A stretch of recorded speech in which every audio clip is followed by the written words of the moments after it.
Hi everyone, it's Bonolo Mark speaking.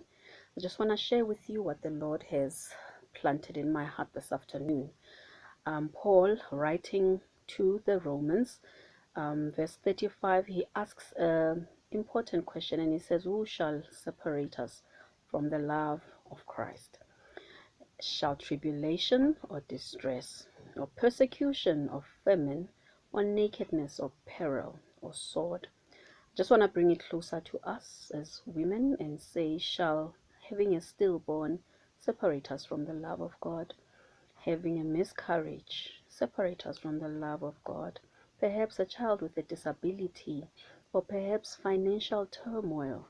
And in verse 37, Paul says, "Yet in all these things," so whatever turmoil you find yourself into, shall rape perhaps separate you from the love of God. And he says, no, in all these things, no matter what it is, it shall never separate us from the love of God.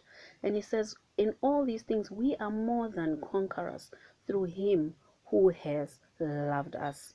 You know, I actually took the time to look up the word conqueror. It means one who takes control or one who takes over, you know. So he's saying we are more than conquerors. We are more than overcomers, in other words. We are more than winners for as long as we walk with Christ, because Christ is an overcomer.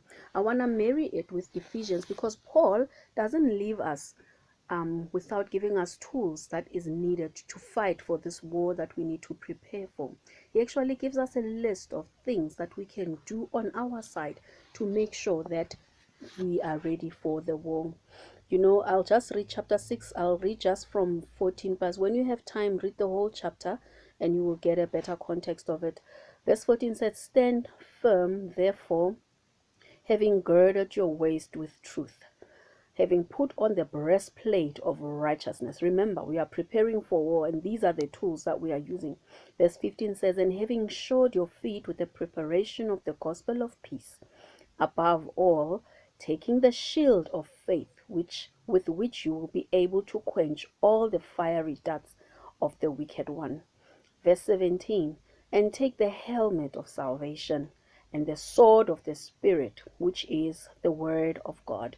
And verse 18 says, "Praying always with all prayer and supplication in the Spirit, being watchful to this end with all perseverance and supplication for all saints." Woman of God, stand, rise. You are more than a conqueror through Christ who has loved you. This is Bonolo Marks. Until next time, may God bless you.